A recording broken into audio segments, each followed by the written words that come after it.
Welcome again, everybody. Now we are going to start session number 6, which is going to be chaired by Francisco Santarremigia from ITEC. Francisco is a partner of the Diamond project, and she's going to moderate this session. The floor is yours, Francisco. Thank you very much, Francis. Good morning, everybody, and welcome to the session number 6 with title Data and Intersectionality, New Methods and Approaches. My name is Francisco. As Francis was telling, I am working in ITEC in Spain, and I will be the chair of this session. Data does not need any definition, but it's worthy to remind the definition of intersectionality, although it has been already done this morning. Intersectionality is an analytical framework for understanding how social and political identities of a person combine to create different modes of discrimination and privileges. With this concept in mind, the session will be divided in 2 blocks: data and intersectionality from a general perspective, and new methods and approaches for smart cards and autonomous vehicles. 4 works will be presented in the first block and 2 works in the second one. The first presentation, I see now Sofia with the camera switched on, with title Gendered Perceptions of New Mobility Services, belongs to Dr. Sofia Kalakov, who is assistant professor at ISCTE Business School.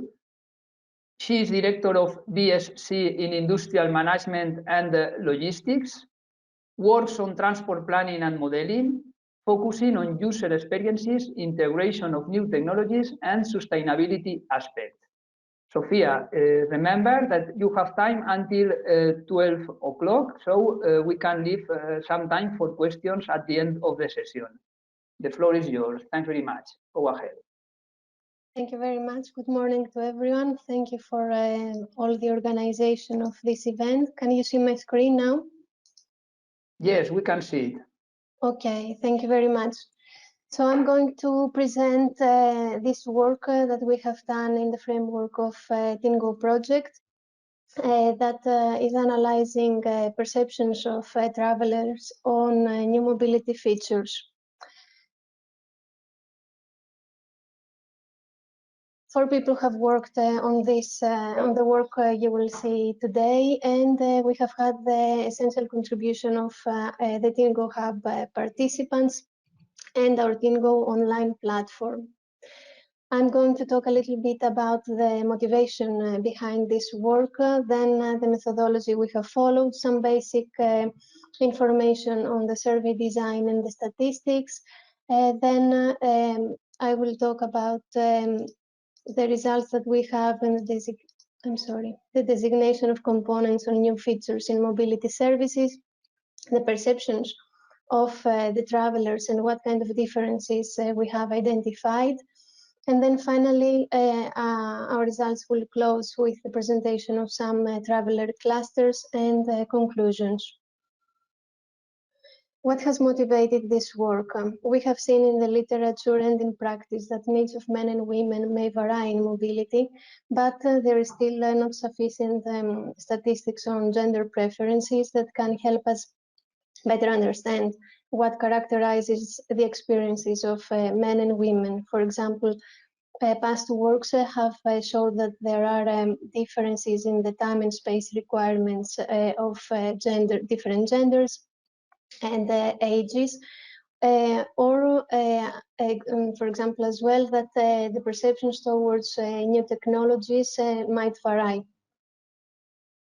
So the objective of this work has been the identification of features of future transport systems that could improve the mobility experiences of passengers with different socioeconomic characteristics. We collected information from different cities in Europe, and we analyzed this data through the means comparisons on the perceptions of new features in future mobility systems. We also conducted some principal component analysis to organize these new features that we analyzed into different groups. And then we saw what is the perception of respondents to these components, and we identified some clusters of travelers. We collected information in several cities, and today we're going to present the results for these 3 cities, Turin, Valencia, and Paris. We have followed an intersectional approach, as Lina explained earlier, for the TInnGO project. This means that we have collected the information on various socio-demographic aspects, the mobility behavior of the respondents, and their perceptions on new public transport features, and the perceptions of the respondents on shared and autonomous mobility aspects as well. So with this information, we managed to group all the features, the new features that we analyzed, into some principal components. And these were 5 components that actually represented changes that we can have in the public transport system, in the public transport user services, then perceived benefits that respondents understand on the use of autonomous vehicles, some concerns, and then changes we can have in shared services and mobility. But what are the differences of the travelers on how do they perceive these aspects? Are there any differences in this? We analyze the differences we can find in gender. And here we found that actually perceptions of travelers can vary in 2 of the components that we have identified. The first one was the public transport system, and here what we have seen is that men have appreciate more the provision of emergency telephones at bus stops and stations. At bus stops and stations, while women, on the other hand, appreciate higher the provision of special fares when they have multitasking days, the provision of reliable camera surveillance systems both in bus stations, stops, and inside vehicles, the provision of panic alarm buttons, again, both in stops, stations, and vehicles. Also, they have rated higher the provision of suitable connections that can enhance the boarding process to transport vehicles, and also they appreciate more the adjustment that the passenger can make to the routes according to the needs. One note on these results that we have is that when we analyze both gender and age, we see that young men, meaning men younger than 25 years old or 35 years old in some cases, they have significantly different perceptions on the analyzed aspects compared to all the other groups of respondents when we match age with gender. The second group where we found differences was the perceptions on autonomous vehicles. And here we have a clear pattern that men identify that they will use more productively their time. They would trust autonomous vehicles for their dependents to use them to move independently, and they would feel more comfortable in a vehicle that is autonomous. On the other hand, we see that women were more concerned to share their location and phone numbers. They didn't trust that much that the technology would be successful, and would have the opportunity to solve actual problems in transport. So we see that men have higher perceptions in positive aspects that autonomous vehicles could bring, while women are more concerned compared to them with the potential risks we can have. One note for this analysis here is also that among the 3 different cities that we analyzed, we saw that respondents in the city of Turin had a higher mean average in their replies compared to the other 2 cities, Paris and Valencia. And then after analyze the differences between men and women, we wanted to identify what are the top features that they appreciate. And surprisingly, we saw that they were exactly the same, but in a different order. So women rated first. The highest rating they gave was on the provision of camera surveillance systems, both at stop stations and vehicles. And then they focus on the provision of special fares and the availability of schedule information and integration with multiple modes in a smartphone application. While men, they first pay attention to special fares and schedule information and integration, and then on the existence of surveillance systems. So we mainly see that the desired changes concern surveillance and the enhancement of multimodality. And these are both aspects, both of those aspects concern current transport systems and services. So this motivated us to go to the next step of our analysis, where we analyze specifically the features of public transport. And here we have designated three new components. For the changes that can be applied in public transport services, we see that the travelers have identified, based on the responses of the travelers, we have three components. The first one concerns the enrichment of current services, then customization of services, and then provision of more space. Based on the replies on these three components, we clustered our respondents in different groups, and we identified four traveler clusters. So the first one that you can see here would like to have changes in everything. More enriched services, customization in the services, and more space. This is why we call them the game changers. Then in the second group, as you can see, we have clearly an elimination of the desire for dedicated space, but we have a higher preference for enriched services and customization. This is why we call them the service and customization-oriented travelers. In the third case, we see that these passengers are quite passive compared to the other clusters. They haven't shown that they would like to have changes in the transport system so that the service is improved. And we call them the gamekeepers since they don't show preference for changes. In the last case, we can see that we have the highest preference for enriched services and space dedication then at a lower level, but there is a lack of preference for customization. And this group was called the service and the space-oriented travelers. And now we wanted to see specifically what is happening within each of those clusters. So what are their characteristics compared to the other clusters?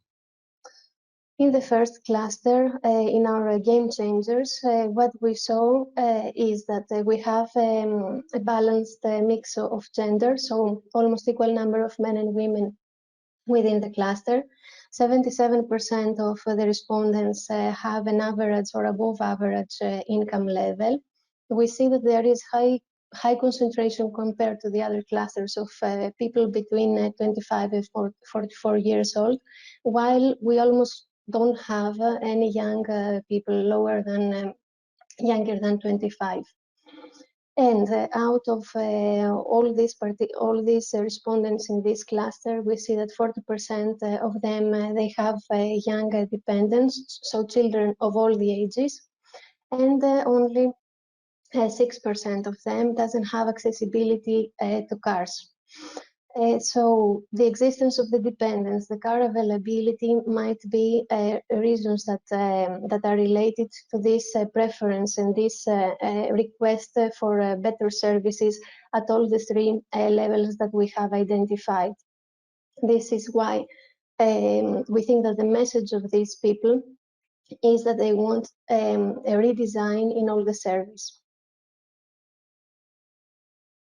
Moving to the second cluster here, we can see that we have again a balanced mix. Here we have a little bit higher percentage of people that are below the average is 30% in this case. We have many young people here, the highest percentage of young people, 17%. And 20% of our respondents here have children, but the difference from the other clusters is that they have very few of them have very young small kids, 1 to 5 years old, 0 to 5 years old, and 50% of them, they have kids at the age of 10 to 16, which might justify this decrease in the requirement for space and increase for enriched services. The highest percentage of car accessibility is in this, the lowest percentage of car accessibility is in this group. And also, we have the highest percentage of students. The message of this group is that they have their space, but what they need is enriched services and customization in the services. In the third case of the gamekeepers, we see that here is the only cluster where we don't have a balanced mix of men and women. We have more men participating, included in this group. 30% are below the average income. We have, again, high concentration of people at the age group of 34 to 55, and 25 of them have dependents, again, of all the ages. 10% of them don't have accessibility to cars. And in this case, we see that we have the highest participation of the respondents in tourism, while in the other clusters, we have a balanced participation of the three cities. The message of this group is keep everything as it is. In the fourth case, in this last cluster, we have our service and space-oriented respondents, where we have a balanced participation of men and women. Here we have the highest percentage of people with lower income, 50% of the respondents in this cluster. Even we also have the highest percentage of people above 55, 30% of them, they have dependents, kids as dependents, and 50% of those are children under 5 years old. We can justify as well this space requirement that we can see. 7% don't have accessibility to car, and what is different also in this cluster compared to the others is that we see that we have a much higher percentage compared to the other clusters of people who hold technical degrees outside higher education, and we also have the highest percentage of self-employed and unemployed people. The message of this group to operators and planners is that they have the flexibility that they need in their mobility, but they need more enriched services and more space in public transport. To conclude, some major conclusions we have made are that what can serve better mobility for everyone. We saw that we have cameras, surveillance, and multimodality as requests both from men and women in a different order. And then we saw that based on the socioeconomic characteristics of the people, we can have different requirements. And these different requirements can be expressed by these results we have here. So 33% of the respondents want to keep the system as it is, while 36% of the respondents want to change everything. And the rest, 31%, would like to have in-between solutions. Out of all those, we see at an aggregated level that 67% of all the respondents desire enriched services and customization, and 47% of them desire more space in public transport for specific traveler needs. Thank you very much, and I would like to hear your comments and questions. Thanks very much, Sofia.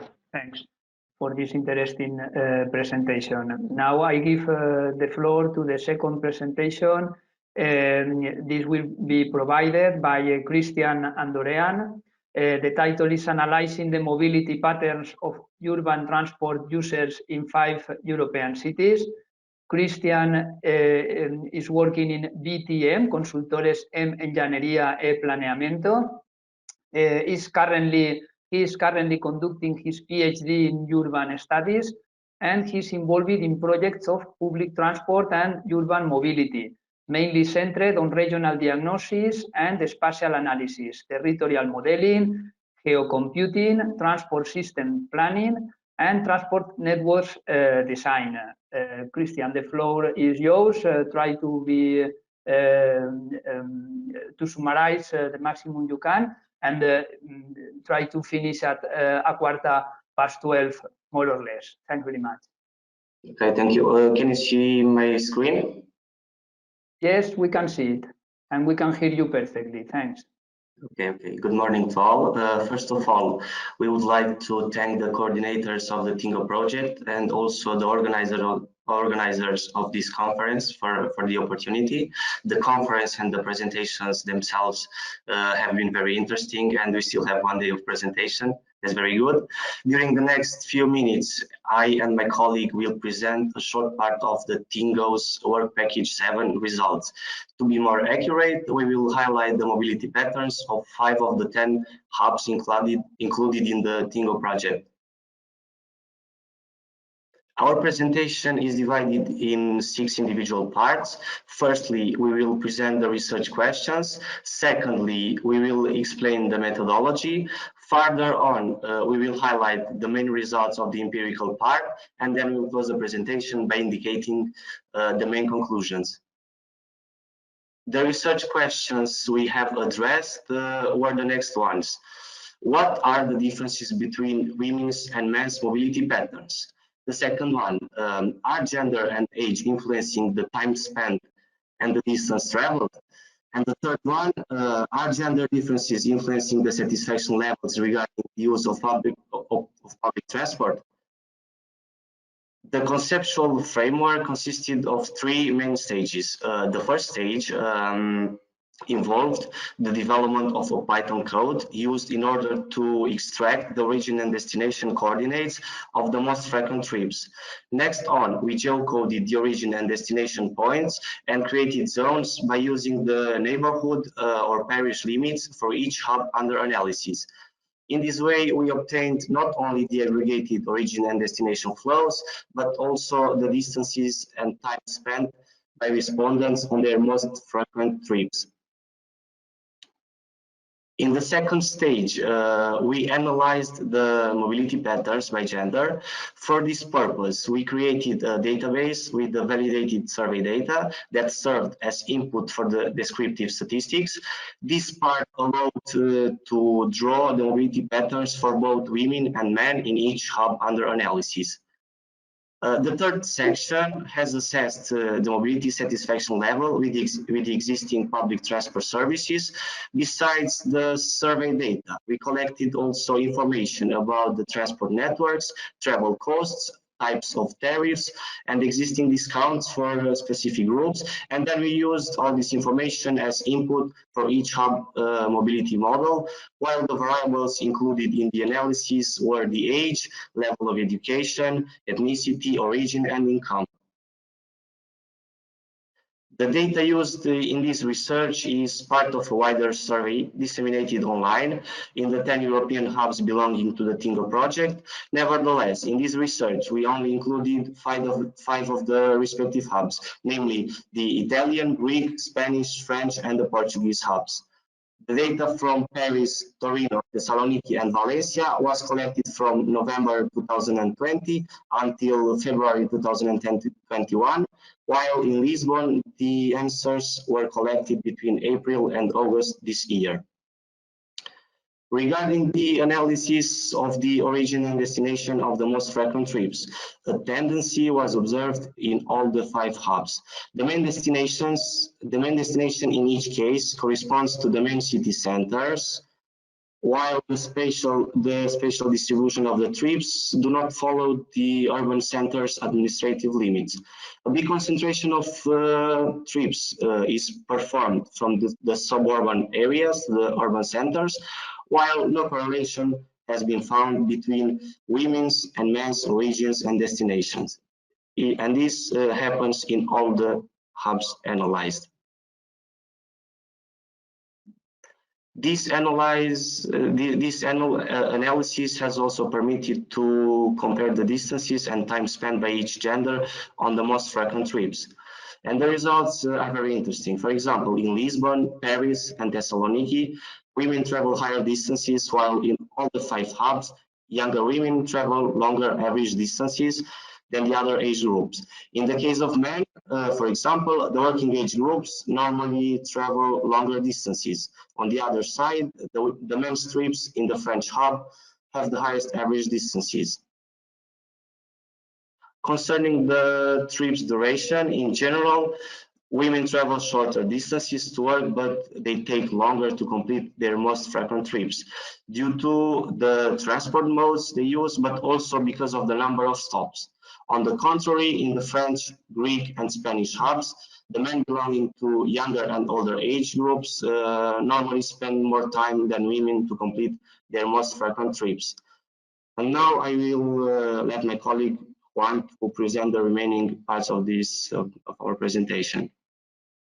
Okay, thank you, Christian, for the good presentation. Are you hear me? Yes. Okay, well, good morning to everyone. And following the presentation, mobility patterns also were comparing the trip purpose with the modes choice, finding general aspect for all of them. As you can see in the following figures, and the right side shows the result for men, and the left side shows the result for women for each hub, where the orange color represents the use of the private car being the primary mode of transport used by both gender for all 3 purposes, following by the public transport represented by the color blue color, and following by the by walking and cycling. So it is possible to conclude that public transport is more used to commute between home to other purpose by women, as well as walking is used majority by women also. Regarding men, it is possible to conclude, as already described above, that the private vehicle is the primary mode of transport used by men for all 3 purposes. Also, we can state that cycling levels are low, and there is not a clear trend about who uses it the most. In general, the results show a preference for more traditional modes, private vehicles, and public transport, while the use of shared bicycle and shared modes is not yet relevant, at least for these hubs under analysis. Next, please. On the other hand, we also analyze mobility patterns regarding trip interruption and the reason of this interruption. The following table show that, as expected, men usually conduct their trips to any purpose without interruption, as you can see in the table. So when we analyze the reason of this stuff, which are shopping, leisure, activity related to job or academic, health, and dependence on difference were found, as you can see in the red circles. So, yes, okay. On the other hand, the research also analyzed mobility pattern regarding travel with dependence, and also we will expect women travel more with dependence than men, except for the Italian and Portuguese hub, where men travel more with dependence than women. So as you can see in this table, and also already described, private car is the mode of transport more used for travel with dependence, except for the French and Spanish hub, which prefer to use the walking for travel with their dependents.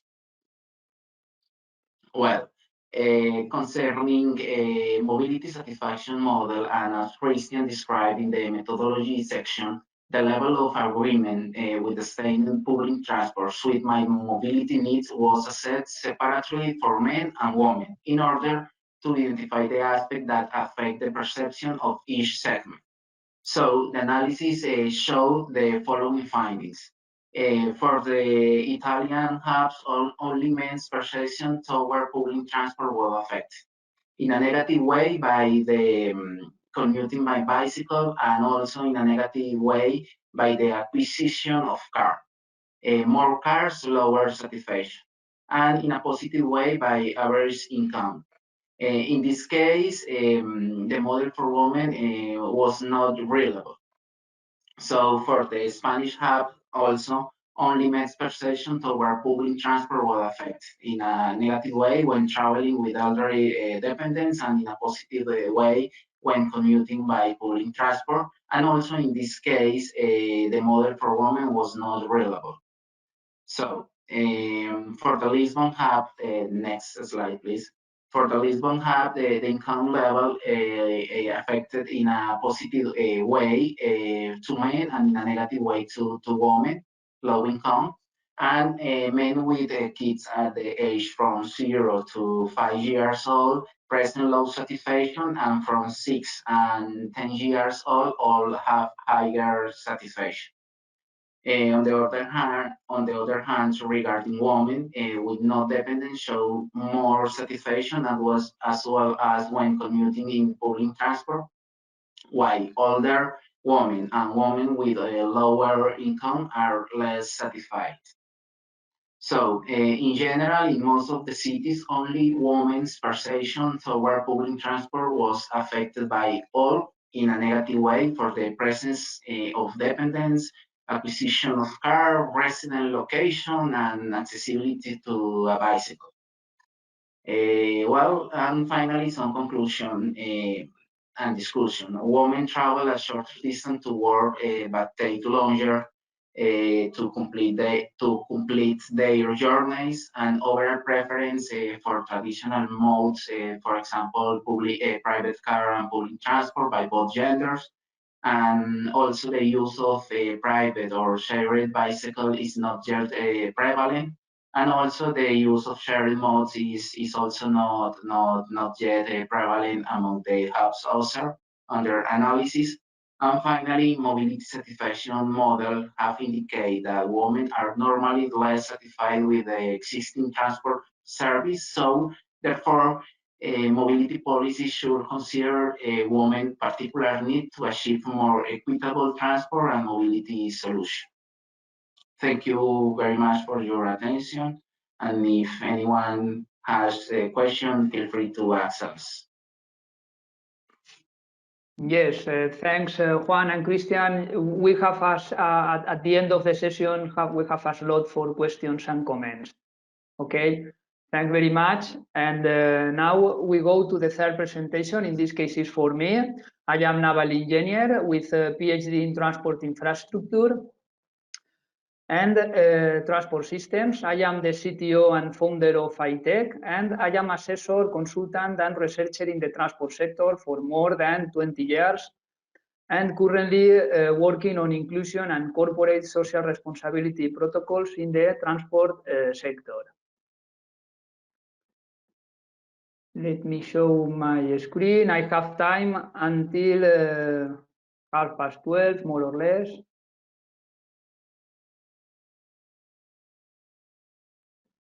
Please, can anyone confirm me that you can see my screen, my presentation? Yes, we can see. Yes. But we need you to turn your camera on. Yes. So, yeah, I can see you. Okay, thank you. But perhaps sorry. Now it's better.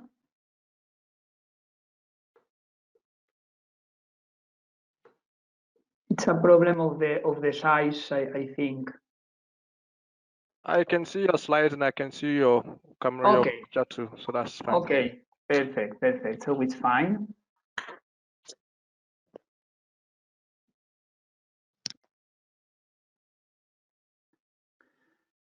So the title of my presentation is a methodological approach to reveal fair and actionable knowledge from data to support women's inclusion in transport systems, the DIAMOND approach.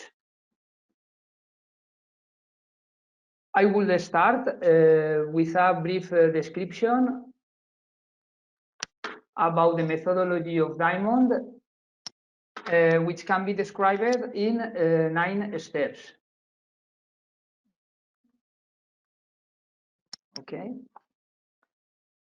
In the first step, we define a use case by choosing one vertex and one layer in the representation of the transport system introduced by diamond with the shape of the inclusion diamond. For example, the use case 1 about railways and public transport will be generated by choosing the vertex 1 and the layer 3. By choosing other vertices and layers, we can generate use cases in a structured and systematic way to address the fairness for all the transport system in the present and in the future.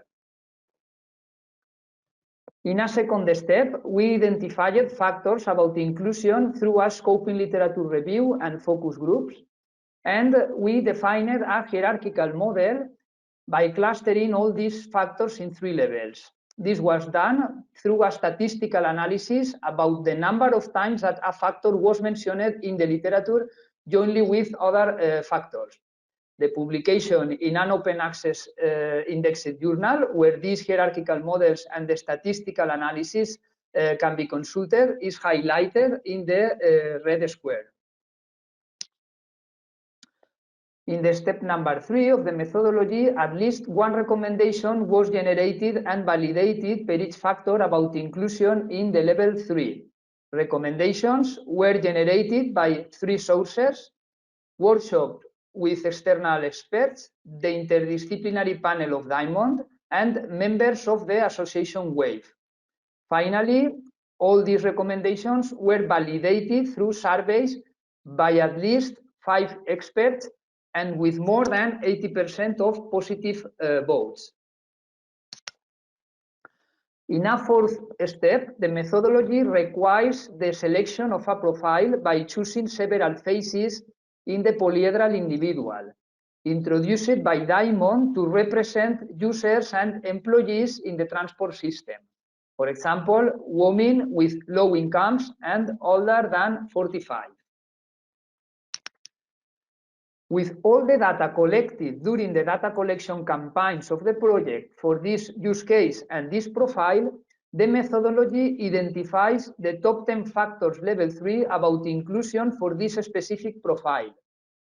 Generate a self-assessment questionnaire addressed to service providers and employers, provides a fairness score for the service provider or employer on the basis of answers from this self-assessment questionnaire, an impact assessment based on equity, effectiveness, and efficiency is carried out, and finally, a list of priority recommendations is suggested to the service provider and employer to improve the fairness.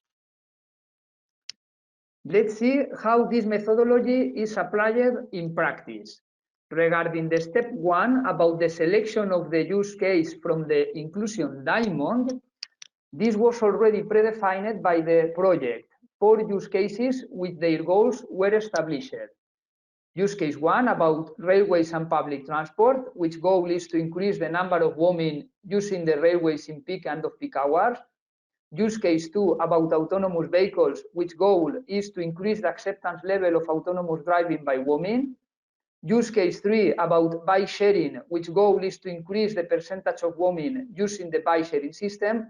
And use case 4 about employment, which goal is to increase the percentage of women in on-site and off-site job position. Regarding the step 2 about the identification of factors about inclusion and the definition of hierarchical models, these are the factors about inclusion identified and clustered in 3 levels for the use case 1 about railways and public transport.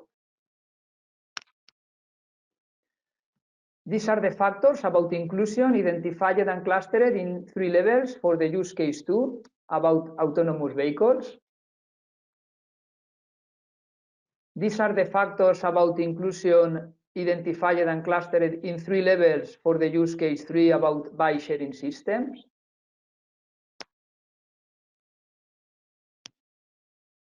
These are the factors about inclusion identified and clustered in 3 levels for the use case 4 about employment. Regarding the step number 3 about the generation and validation of one recommendation per each factor about inclusion, one recommendation is associated to each factor level 3.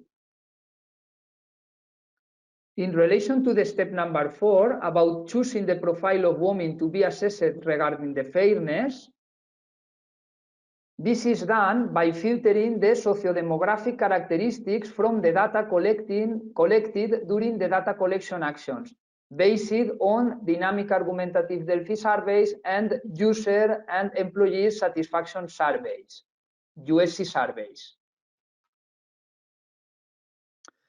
In relation to the step number 5 regarding the identification of top 10 factors level 3 about inclusion, this is done through a weighted hierarchy of factors level 3. To get this, first we calculate local weights of factors level 1 and 2 through the analytic hierarchic process with data from the DAD surveys. Then we get the local weights of factors level 3 from a Bayesian networks analysis on the data from USC surveys, observations, and datasets. Local weights of factors level 1, level 2, and level 3 are multiplied to get the final weights of factors level 3. Finally, these weights of factors level 3 are ordered from higher to lower, and we choose the top 10 factors level 3. All these calculations can be consulted in these two open access publications in indexed journals. The first one about weights of factors level 1 and 2 by applying the analytic hierarchic process, and the second one about weights of factors level 3 by applying Bayesian networks. Regarding the step number 6 about the generation of a self-assessment questionnaire for the service provider and the employer, one question per each top 10 factor about inclusion for the selected profile is generated. Per each of these 10 questions, there are 3 possible answers, corresponding to 3 levels of fulfillment with the recommendation associated to each top 10 factor by the service provider or employer, high, medium, or low level. This self-assessment questionnaire is generated for a specific profile and filled by the service provider for use cases 1, 2, and 3, or by the employer for the use case 4. In relation with the step number 7 about getting a fairness score for an organization regarding a selected profile, a fairness score of an organization for a specific profile of women is calculated by applying the Rush model. The Rush model provides a formula to calculate the probability to pass an examination with a difficulty D by a person with an ability A. In this case, we consider that the difficulty D to meet with the top 10 with a top 10 factor is represented by the weight obtained in the step number 5 of the methodology. This is the orange column. And the ability A of the service provider or employer is represented by answers from the self-assessment generated and filled in the step number 6. This is the yellow column. Weights representing the difficulty are corrected by linear interpolation. This is the blue column. This is done to get a similar magnitude order in difficulties, blue column, and abilities, yellow column. The Rush model formula represents the probability to meet with needs of users or employees belonging to a specific profile by the service provider or employer given its current capabilities. Regarding the step number 8 about the impact assessment based on equity, effectiveness, and efficiency indicators, each top 10 factor about inclusion for a specific profile has associated a validated recommendation to improve it. We suppose that after implementing this recommendation, the satisfaction of this top 10 factor is increased to the maximum score. On the other hand, all factors about inclusion are interconnected in a Bayesian network with a maximum likelihood. Consequently, the improvement of this factor will affect the satisfaction of the others. So the process is as follows. First, the satisfaction of a top 10 factor is increased to the maximum score. Then the probability of improving the score of the other 9 top 10 factors is estimated and added. This is the effectiveness indicator for a specific recommendation. And this is repeated for the other 9 top 10 factors in order to calculate the effectiveness for the other 9 recommendations. Finally, all this process is repeated, filtering the data for the same profile selected for women, but with gender equal to men. By doing this, we obtain the effectiveness indicator for women in the column A and for men, column B, per each recommendation associated to each top 10 factor about inclusion. On the other hand, the cost of implementing each recommendation was estimated. The equity indicator of a specific recommendation is the division between the effectiveness for women, column A, and the effectiveness for men, column B. The efficiency indicator of a recommendation is calculated by the division between the effectiveness indicator and the cost of implementing this recommendation. And finally, regarding the step number 9 about the selection of priority recommendations, the first criterion for the selection of priority recommendations is to choose those recommendations with equity indicator between 0.8 and 1.2. In this example, these ones are marked in a red square. In this way, good recommendations for women are chosen, but being sure that they are not bad for men in order to fulfill with the don't harm principle. A second selection criterion is applied to those recommendations chosen after applying the criterion 1. The second criterion for the selection of priority recommendations is to choose those with the highest efficiency indicator. For instance, the 3 highest ones. In this example, those marked in blue. And from all those recommendations chosen after applying criteria 1 and 2, the third criterion for the selection of priority recommendations is to choose those scored as low in the self-assessment questionnaire by the service provider or employer in the step 6 of the methodology. For example, the 2 ones marked in green squares. And these 2 recommendations will be suggested as priority by the methodology to the service provider or employer for a specific profile. Thanks very much.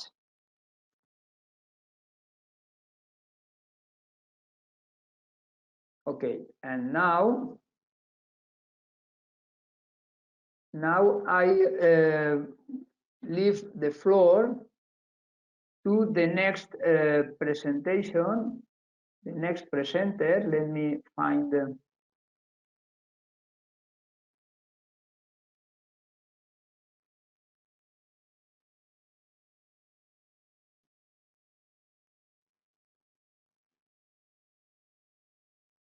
I think it's Andrea, the next one.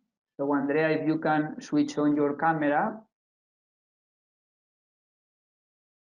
Yep, you should be able to see my screen too. Can you confirm? Yes, let me do your introduction because it's quite difficult to be presenter and chair in the same time. Okay.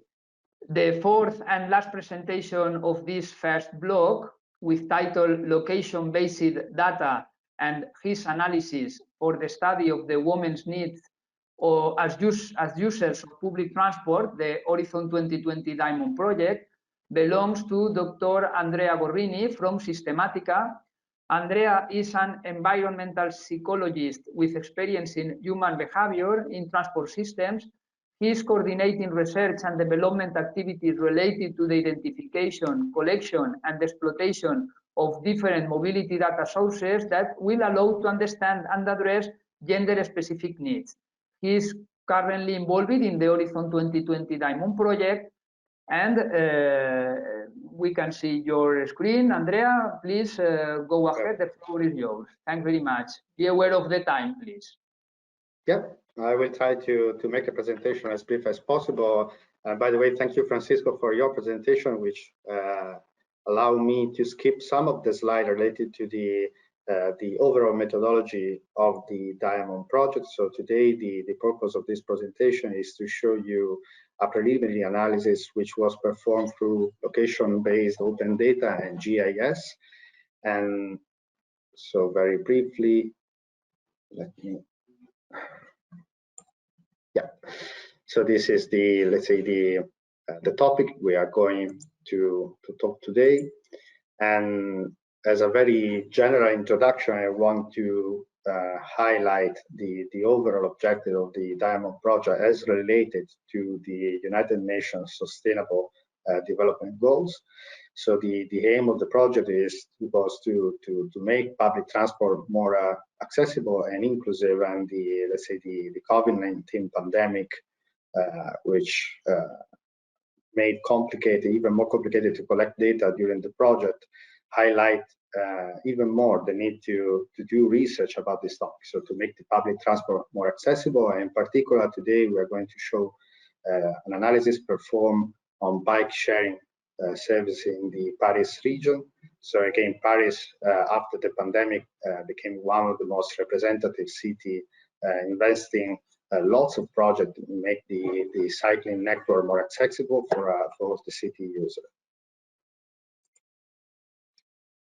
And yeah, so this is the overall picture of the methodology for collecting data applied by the DIAMOND project. So there was a preliminary set of activities called thematic analysis. Yvonne, Augustus, and Francisco this morning already introduced the scope of this preliminary analysis, which was devoted to define the factors which influence the accessibility and inclusiveness of public transport for women. And then we applied several methods for collecting and analyzing data. And today we are going to focus on structured open data. This methodology was applied to two of the use cases of DIAMOND. So the first use case, which was based on railway public transport in the province of Barcelona and in the Warsaw metropolitan area, and also on the third use case, which was focused on the bike sharing service in the Paris region. So you can see also the transport operator, which are partner of the consortium, and that were getting involved in collecting and analyzing data. So the data collection started from the definition of the fairness characteristics, which influence the level of inclusiveness of public transport for women, with a specific focus on the bike sharing services managed by Velib in the Paris region. So you can see that through the thematic literature review, the research group was able to define four main factors, related to the needs of women as users of bike sharing services: accessibility and spontaneity, safety and security, social constraint, weather, and topography. So starting from the definition of these four main factors and the other related factors, we start collecting data defined as relevant, considering the needs and expectations of women. This is an example of the open data which was collected through the open repository and geoportal to analyze through GIS the city of Paris, trying to investigate the city characteristics and how they influence the accessibility of the services. So you can see we collect data related to the land use of the city, the position of point of interest, but also socio-demographic data related to the characteristics of the population in terms of age and gender, and other mobility data related to the availability of other public transport infrastructure and services in the Paris region. The scope of the analysis was to select a sample of relevant bike sharing docking station among the total number of available docking stations. So all the data were analyzed, produced a multi-layer map of the city, and then all the value of the indicators were normalized to be better compared from a statistical point of view. And then we start defining indexes which were weighted considering also the results of the thematic analysis. So through the thematic analysis, it was possible to select only the relevant indicator, but also to weight a few of them as most important among the others. This is a very preliminary map of the territory of the Paris region. You can see more than 1,300 docking stations are present in territory. So again, the scope of the analysis was to select only those which were more relevant for the project. So here we go very briefly on a series of maps showing, for example, the characteristics of the urban fabric and the localization of the point of interest. This is a heat map showing that the city center is characterized by higher density in terms of point of interest than the population density, also the density of the female inhabitants, also elderly inhabitants, and foreign. Then another heat map related to the density map of public transport available, and also the cycle network available for the citizen. So the main concept here was, after creating these indexes and also to look at the quantitative frequent distribution of the data, and the main concept is to select only the relevant docking station as mostly positive or negative in terms of their characteristics. So you can see this, for example, on the x-axis, all the docking stations characterized by the territorial data index, and then we start selecting only those belonging to the highest and to the lowest quantile. So this made possible for us to highlight the part of the city in which these relevant docking stations were located. Again, same procedure for the socio-demographic data and for the mobility data. So this is the workflow. We started from more than 1,000 docking stations. Then the validation process made it possible to select a part of this. And then we start analyzing data considering the distribution of the three main indexes we define: territorial, socio-demographic, and mobility indexes. And then the very end of the analysis, we select in total 20 docking stations, 10 positively, let's say, characterized by a positive values of indexes, and 10 as negatively characterized by the results of the analysis. And this is a map reproducing the position of all the docking stations. And hereby, instead, the position of the selected ones. So you can see here the results of the analysis. So these are the group of the positive, let's say, docking station. Here, the negative docking station.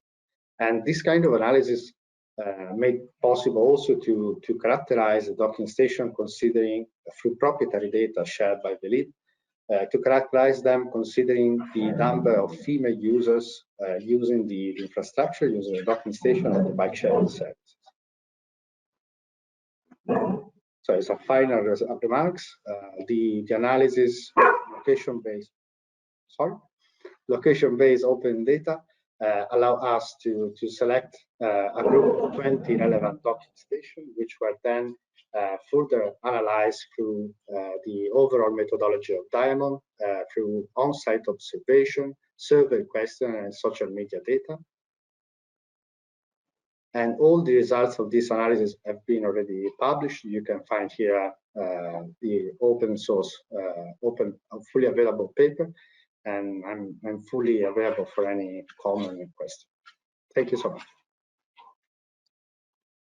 Thanks very much, Andrea. I think that your dog doesn't like your presentation. Eh? Yeah, probably. Okay, so thanks, Andrea. Now we start with the second part of the session about new methods and approaches for smart cards and autonomous vehicles.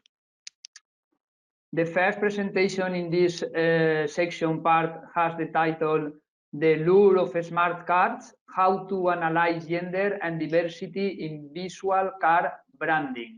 And the speaker is Dr. Hilda Romer Christensen, who is Associated Professor and Head of the Coordination of Gender Studies at the University of Copenhagen.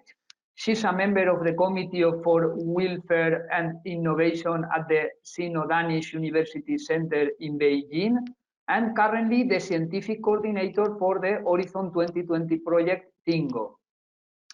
She's involved in gender research committees at Nordic and European levels.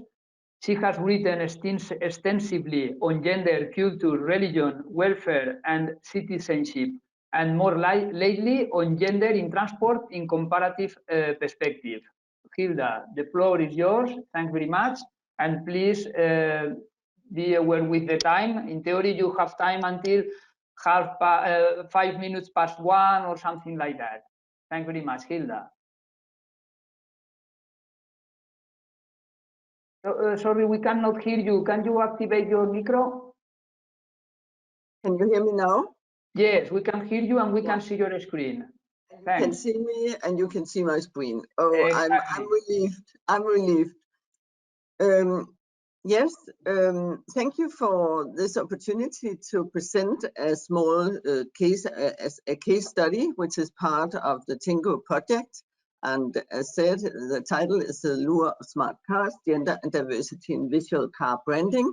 And the case study has been conducted together with two research assistants, Louise Anker Nexø and Stine Petersen. I can't move the. Yes, I see your problem. You cannot move your slides. Perhaps you can put it in a presentation mode and it will work, I think. It is in presentation mode, I think. Okay, so Fuentes, please, can you give support to Hilda? Yeah, Hilda, you remember clicking on display settings? Pardon? Please click on display settings. Displays.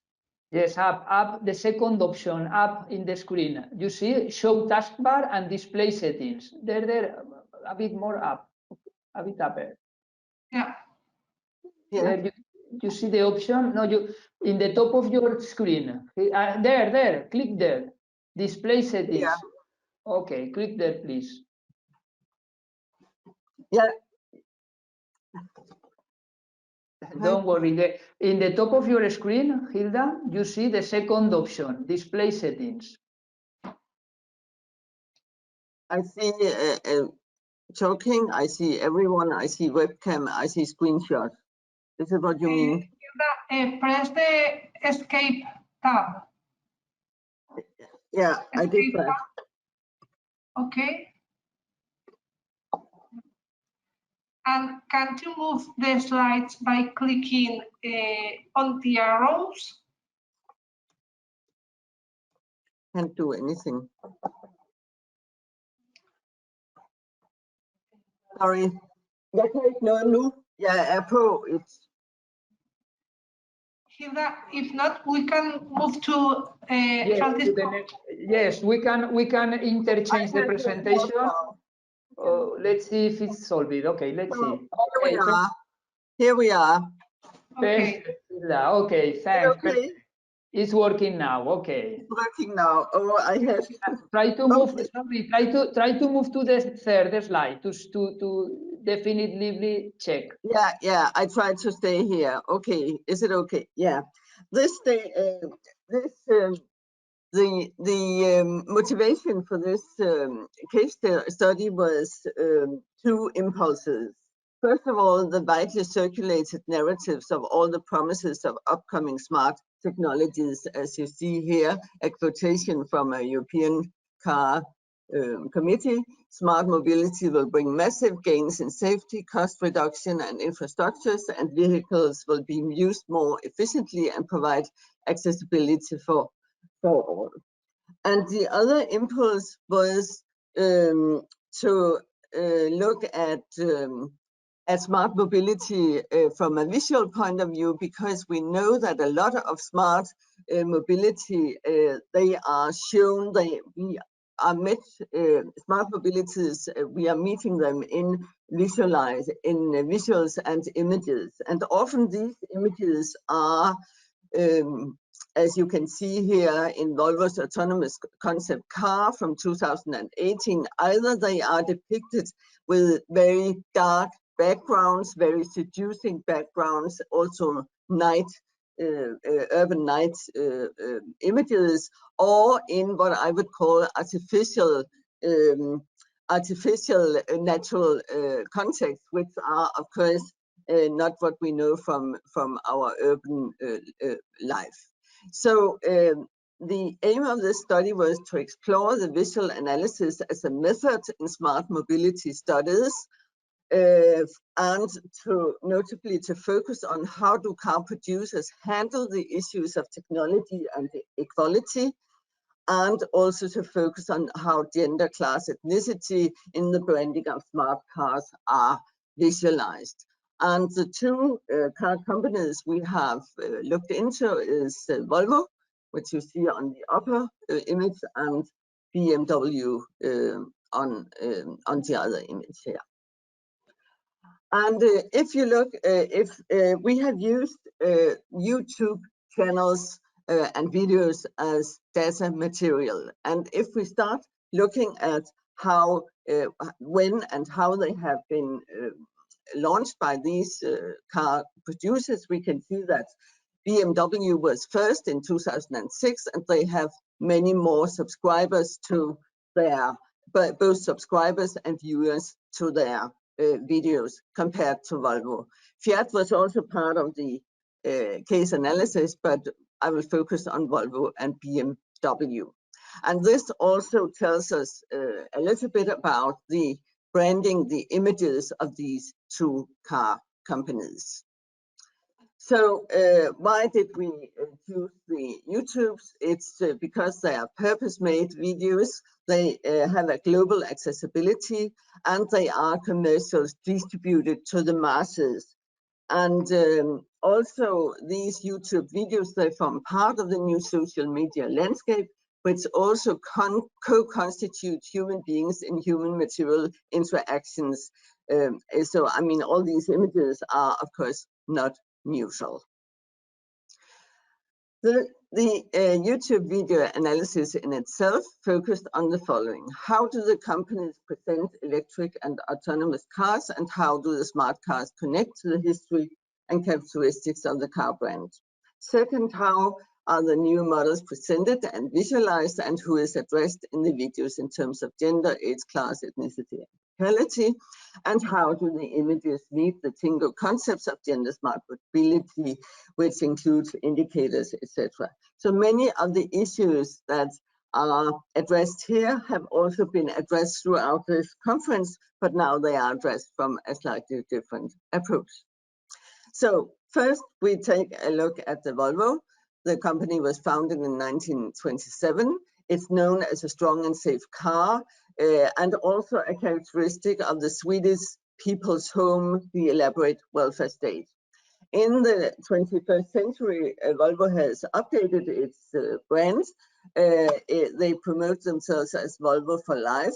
They address safety and security continuously in individual car mobility, and they also try to keep up with the Scandinavian characteristics of being a family and friendly, woman-friendly car. And here you see one of the earlier models, which was quite iconic, and there is already then a woman who went shopping there.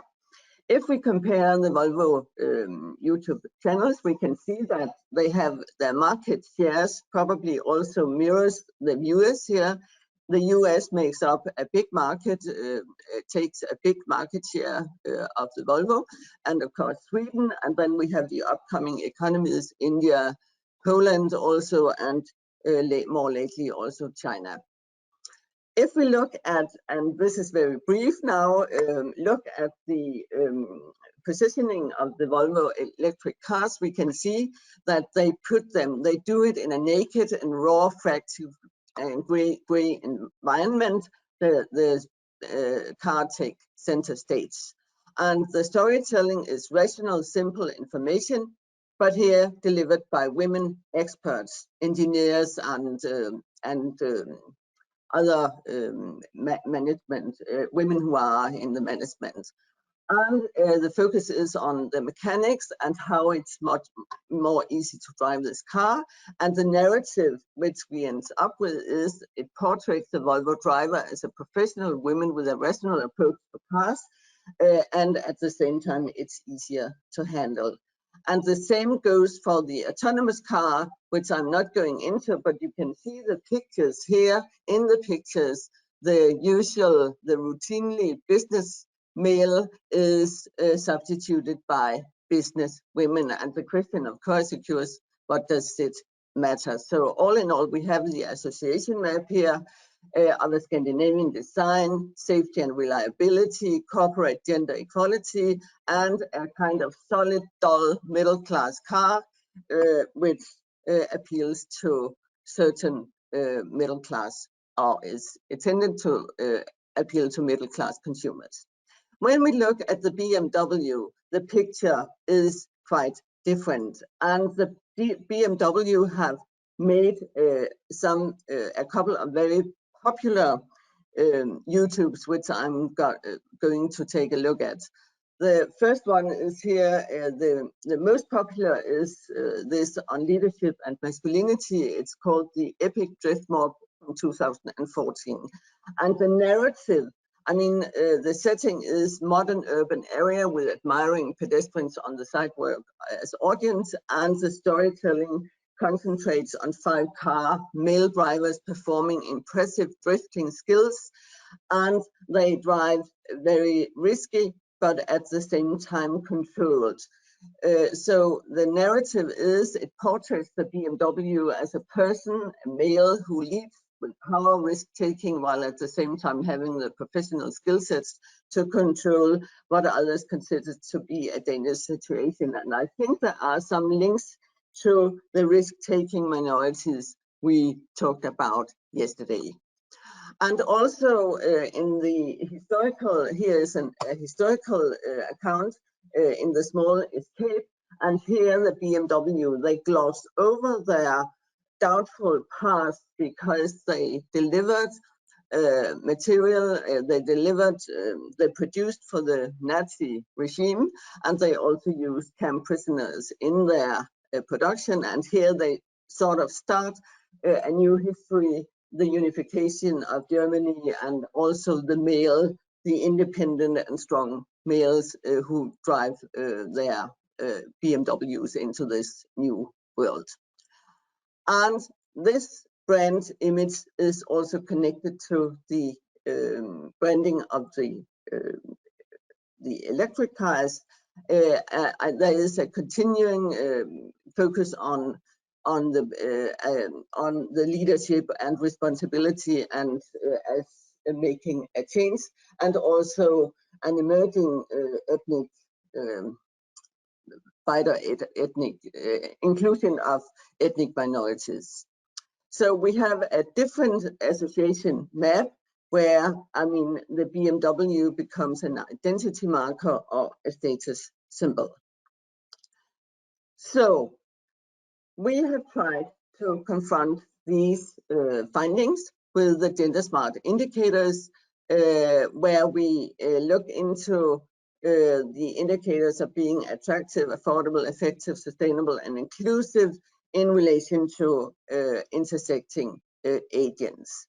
And it turns out to be not so simple an exercise. It's more as said earlier by Jackie, we use the TInnGO indicators turns out to be reflective indicators, because we have to discuss, I mean, what is attractive? These cars are attractive. Yes. Are they affordable? They are affordable for some middle-class people, but absolutely not for all. Are they effective somehow? Are they inclusive? No. Are they sustainable? And this is really an issue that can be taken further, because does an electric car mean a more sustainable mobility? That's the question.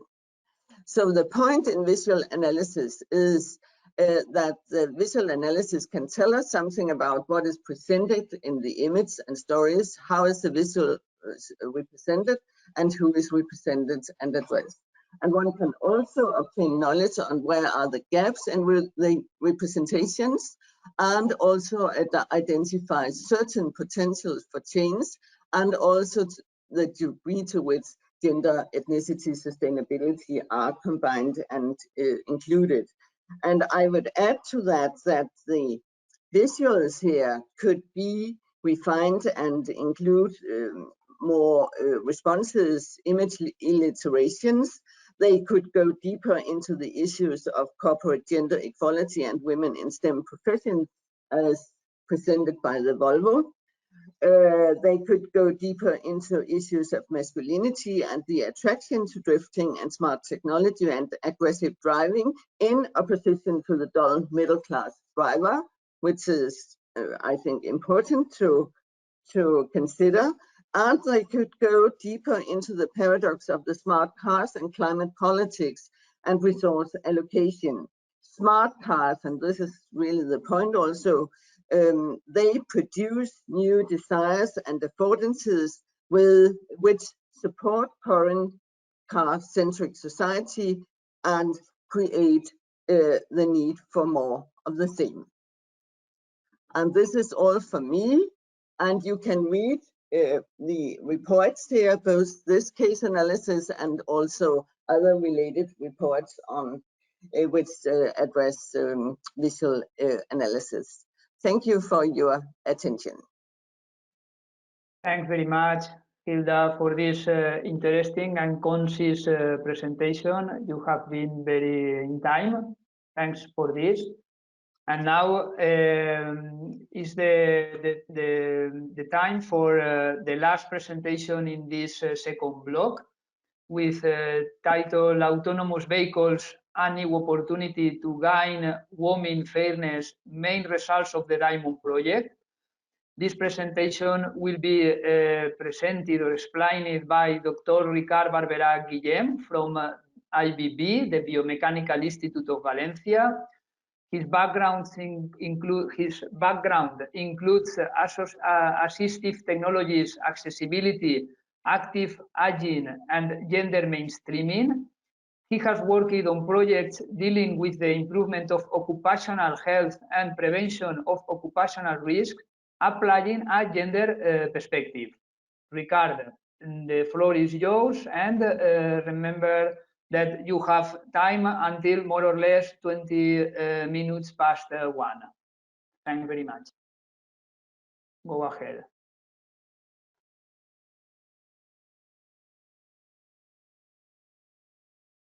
Please, Ricard, can you switch on the micro? Ricard, the micro, sorry. We can see your presentation and we can see you, but we could not hear you. Check now.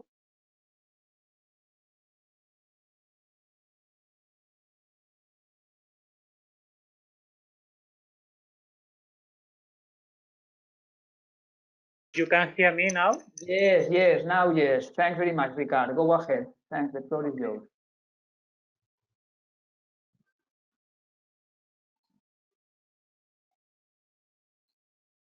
So, in the automotive sector, human-centered design has traditionally been overshadowed by technology-led innovation. This, together with designs made for an average man, has raised serious issues affecting even safety for certain groups, notoriously women. Of course, you may say this is not exclusive of the automotive industry. However, this is a very worrying situation affecting already conventional cars, and if we don't remedy that, it will affect for sure future autonomous vehicles. It is in this framework that we see a new opportunity to gain human fairness and inclusion, reinforcing the idea of a convenient mobility adjusted to the passenger needs that is safe and comfortable for all. We will talk in this presentation about meeting the required needs, and your thoughts are right. Women and men have different needs. The discrepancy is also in the mobility pattern, or when we ask about preferred activities while traveling. The perception of the social benefits or the need of keeping control on the behavior of the vehicle are aspects contributing differently to the acceptance of autonomous vehicles when considering gender. Lastly, the knowledge generated in the DIAMOND project in the use case of autonomous vehicles has been the main input for the guide autonomous vehicles through gender perspective glasses. We need to understand the concept of convenience applied to autonomous vehicles as the quality at which the car meets the required needs of passengers, addressing them properly. We can explain quite easily the different needs and requirements of women and men if we base on, firstly, the physical and physiological diversity due to sex, with important mismatches between the needs and how the technology addresses them. For instance, no safety belts generalized for pregnant women so far, or higher risk of serious injuries in a crash for women in comparison to men. And secondly, the gender-based assigned roles, as it happens with the differentiated patterns mobility. What differentiates the patterns of mobility of women and men is, firstly, the mobility of women are more complex, characterized by a combination of shorter and chain displacements required to perform different specific tasks. The mobility of care, mainly performed by women, may imply the displacement with children. Therefore, the design should consider the needs of children as passengers and look for comfortable spaces for children and their caregivers. And secondly, the use of different mobility modes, including walking. And last, women are more likely to suffer harassment situations in mobility. This fact is crucial when we consider autonomous vehicles as a potential shared service. The autonomous car, high or full automated, will not require the engagement of the passenger as a driver, or at least not the whole time. Therefore, the driver will gain some spare time to perform other activities. Are women and men willing to perform the same type of non-driving related activities? No. The complexity of trip chaining added to the workload of a double work shift some women are forced to do, it may be the reason behind the preference of women to maximize my time, understood as the need of using my time wisely while the car is driving for me, and highlighted as a priority for women, while men prefer, let's say, taking things easy and thought on more relaxing tasks while they were traveling in autonomous car. So what can we do in terms of design new functionalities for autonomous vehicles? To improve non-driving related tasks, we need to gain confidence to allow a full driver disengagement, to facilitate interaction with other passengers, and to increase comfort. Autonomous vehicles should offer automated driving and non-driving functions, focus on chain displacement, strategies to avoid motion sickness or adaptation of the driving mode to different tasks. To design flexible configurations of interior layouts and settings, it's also important to incorporate specific features for different tasks and postures. For instance, adaptable seating or auxiliary surfaces, ambient comfort adjust to the task, from a set of private and individual spaces to an open space, as well as electronic facilities for working or entertainment. We see different perceived attributes of autonomous vehicles considering control, understanding control by the belief one will have control over the vehicle behavior independently that he or she is driving or not the car. It is a priority for women to be improved because women have a low perception of control, and for them is notoriously more important than for men. This was obtained asking to a group of women and men that participated in the simulation we have here with a simulator of autonomous driving. Concerning control and the feeling of control, the best solution would be to consider the previous experience of the drivers with advanced control systems or their preferences. For instance, could be someone like to have everything under control, and there are people that they don't have this need or this feeling. And this previous background will conditionate the interaction with autonomous vehicles control. Concerning environmental sustainability inside the group of social benefits,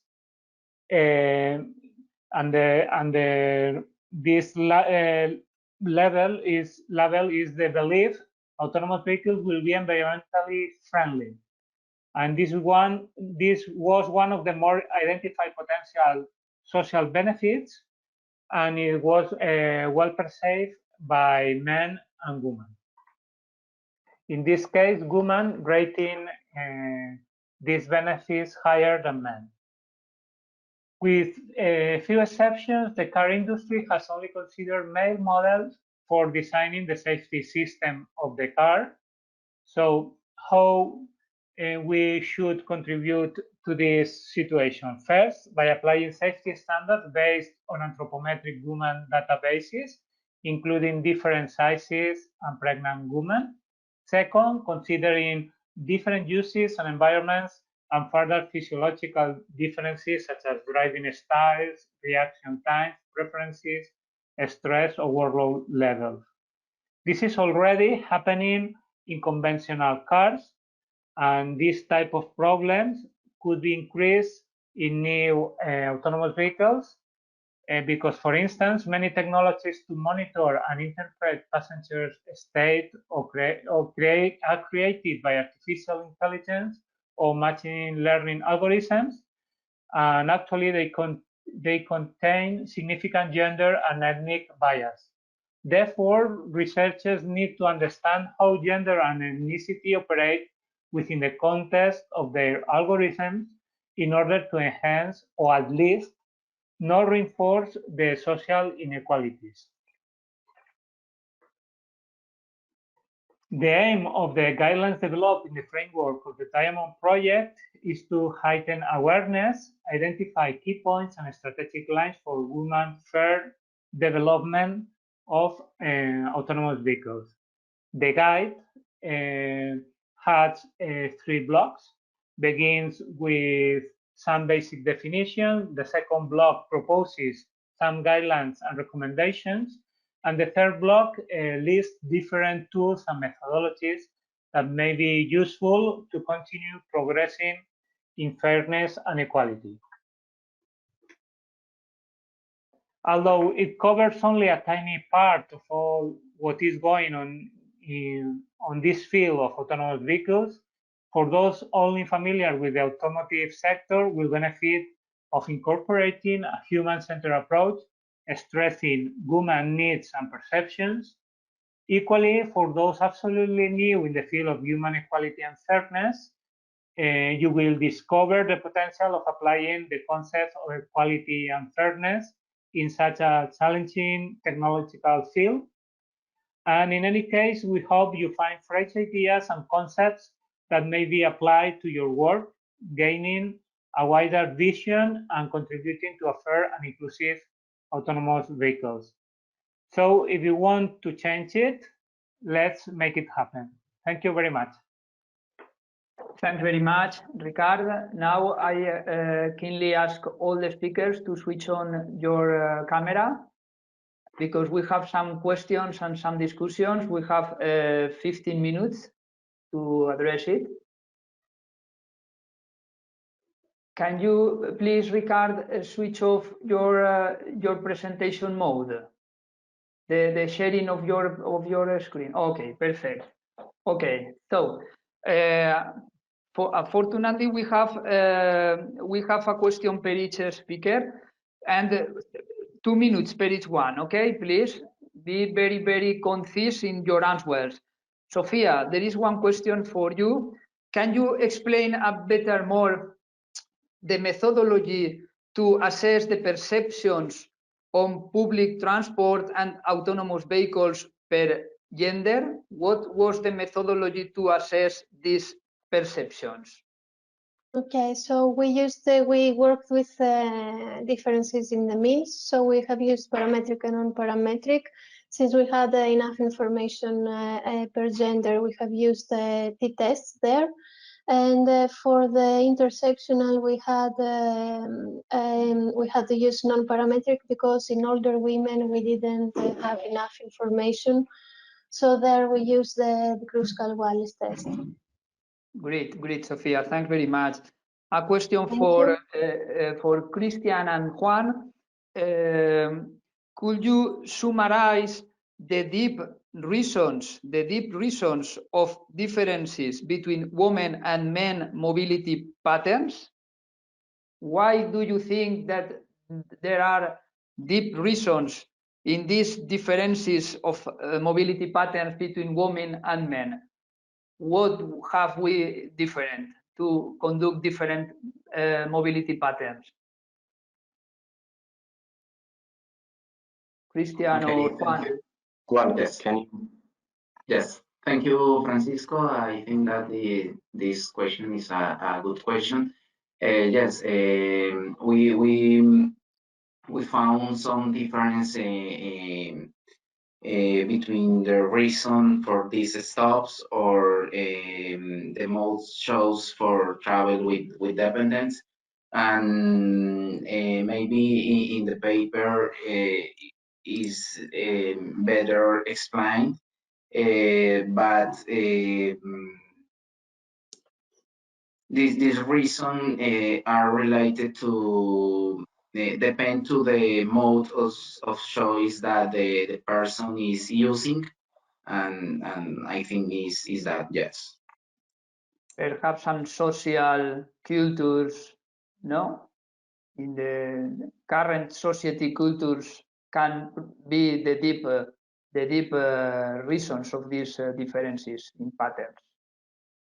Maybe, but in our research, we cannot state this like of conclusion because the difference between the region are not significant. The mobility patterns between the region, I think that are similar. Yeah.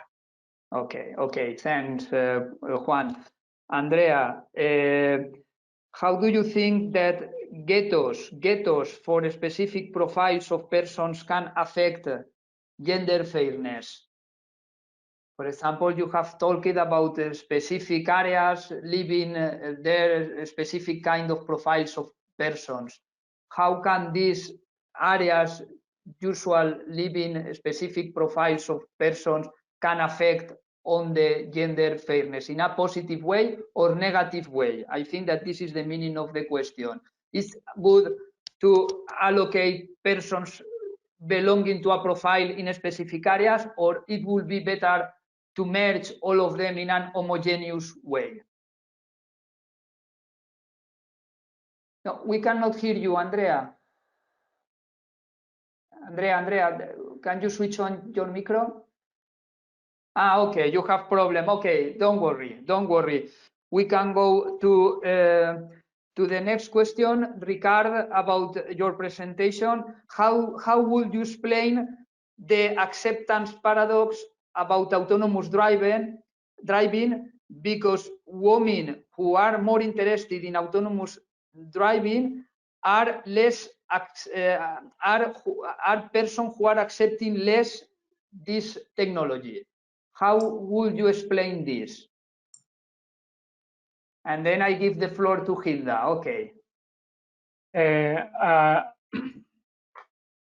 I will say that women are not so used to the technology, so the level of trust of new technology is lower. They normally they have on the contrary they value or they rate aspects like social benefits of the autonomous vehicle. They value them higher, thinking, for instance, in the environmentally friendly or the interaction with other users of the road. But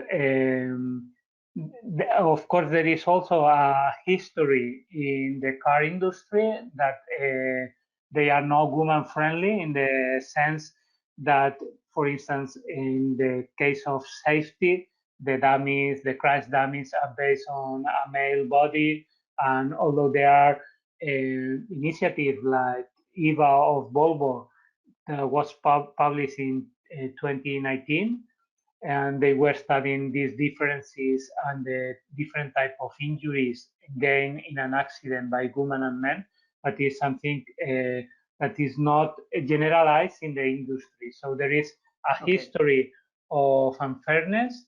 There is a reluctance to use technology, or a traditionally situation where women are not common with the technology, and on the contrary, there are some perceptions that the benefits could be higher, but there is this contradiction. Okay, okay. Thanks, Ricard. Do you want to add something, Hilda, to the question? No, again, we cannot hear you. Sorry, switch on your micro.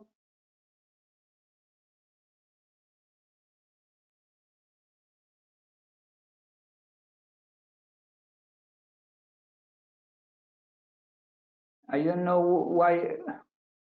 why you cannot speak. Okay, now, we can hear you. Thank you for very interesting presentations. And I think what strikes me is that, I mean, some of you are, we are divided somehow on the quantitative methodologies and the more qualitative methodologies, and we all want to make a change happen, right?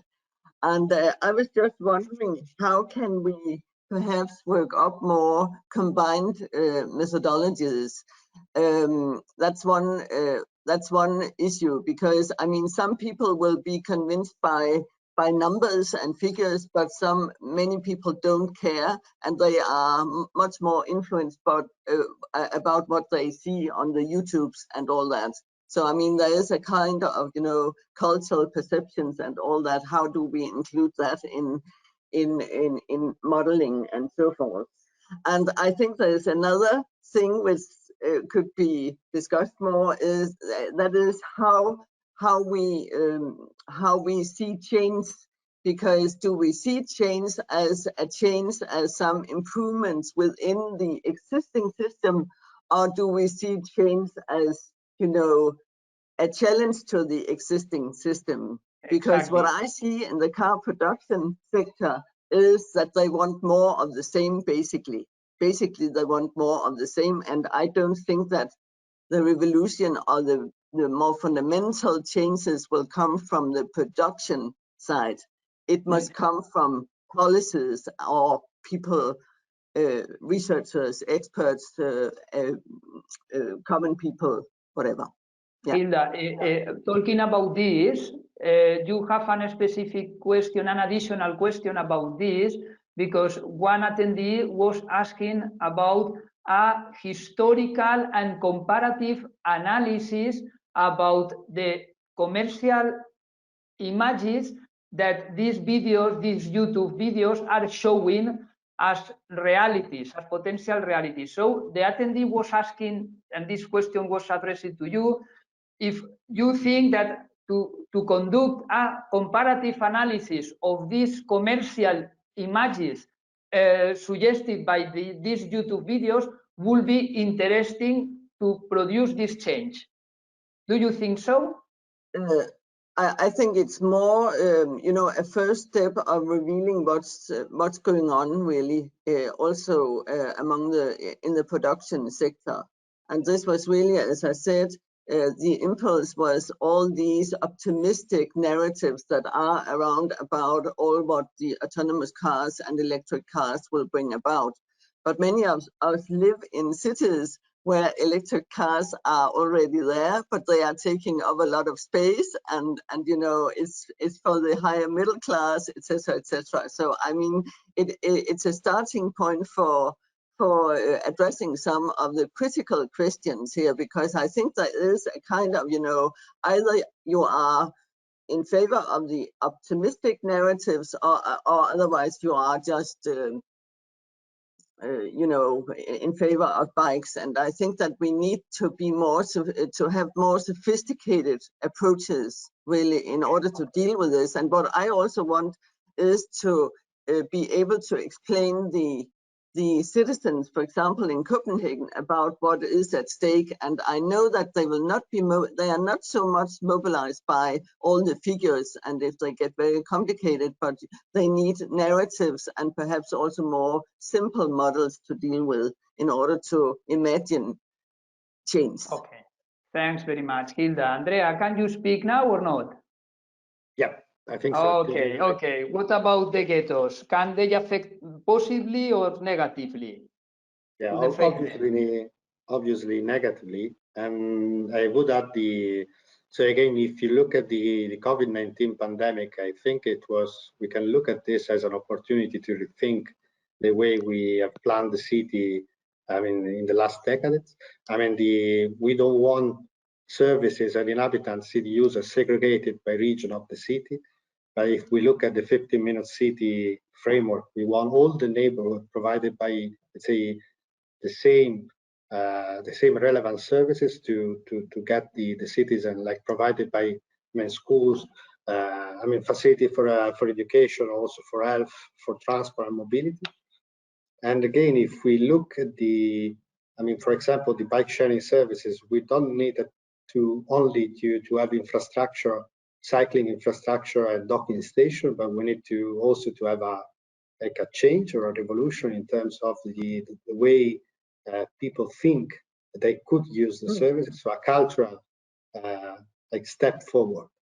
And for example, if you look at Italy, the situation in Italy compared to the north part of Europe, there is a drastic difference in the way we are happy to use cycling or public transport or sustainable mobility. So I see the direction and make everything, let's say, mixed and mess up with a big change. Okay, thanks very much, Andrea. And finally, I was a speaker and I had also a question. This is good. The question was, who will calculate the fairness score in your step-by-step model? So the fairness score is calculated by a toolbox, the DIAMOND toolbox, with the data introduced from the self-assessment and the algorithms calculating the weights after introducing the profile of the woman for which the transport provider is interested. So the fairness score is calculated by the toolbox, the DIAMOND toolbox, automatically, because there is a programmation inside the toolbox. And the second question is, will the data set for the different selected profiles accessible to stakeholders? Yes, in an aggregated way. The toolbox will have a public part where the data set in an aggregated way will be offered in a free way. Okay, I hope that these questions are appropriately solved.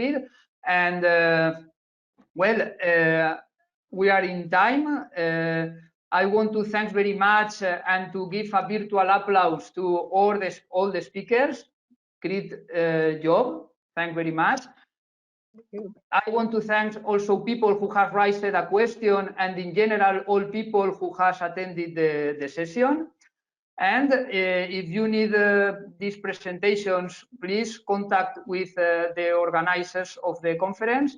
And nothing more to add. Thanks very much, and I give the floor to Fuencis.